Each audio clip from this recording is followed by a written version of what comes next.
देखिए ये कुछ शब्द हैं जो अक्सर हम गलत लिखते हैं, जैसे आशीर्वाद शब्द हम गलत लिखते हैं, दर्शन, पुनर्जन्म, ये शब्द लिखते समय हमारे एक दिक्कत रहती है कि ये जो रे है ये हम सही नहीं लगाते और शब्द अशुद्ध हो जाता है।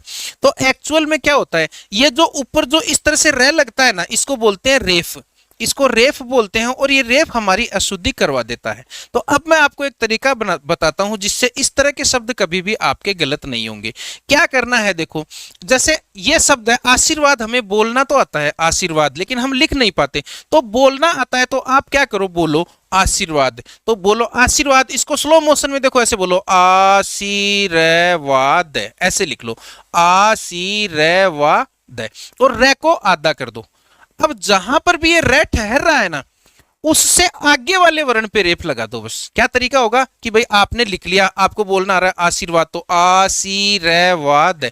अब ये रे जहां पर ठहर रहा है ना आपका, उससे आगे वाले वर्ण पे रेफ लगा दो। रेप कौन से पे लगेगा, आगे वाले पे। तो देखो ये शब्द फिर बनाते समय हम क्या करेंगे, आ सी, और ये जो रे है ना, रेप के रूप में कौन से पे जाएगा, आगे वाले पे। बस ये ध्यान रखो। तो ये शब्द ऐसे बन जाएगा आशीर्वाद। तो ये शब्द शुद्ध, ये देखिए अशुद्ध शब्द है, ये कौन से शब्द हैं, अशुद्ध। तो शुद्ध बन जाएगा आशीर्वाद, वो आशीर्वाद। तो जहां रे ठहरा है ना, उससे आगे वाले वर्ण पे रेप लगा दो। जैसे पुनर्जन्म, बहुत लोग गलत लिखते हैं पुनर्जन्म, पुनर्जन्म ऐसे लिखते हैं।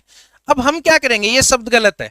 अब हम क्या करेंगे, हमें बोलना तो आता ही है ना पुनर्जन्म, तो बोलेंगे पुनर्जन्म, फिर इसको धीरे धीरे बोलेंगे पुनर्जन्म,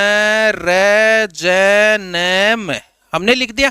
अब ये रे यहां पर रुक रहा है, तो जहां पर रुक रहा है ना, उससे आगे वाले पे रेप लगा दो। रेप कहां पर लगा दो, आगे वाले पे। तो आगे वाले पे लगा दोगे तो ये ऐसे हो जाएगा, देखो आगे वाले पे जाएगा यानी जय पर जाएगा, तो पुनर्जन्म सही ऐसे होगा। देखो ये सही इस तरह से होगा, पुनर्जन्म। इसी तरह से दर्शन,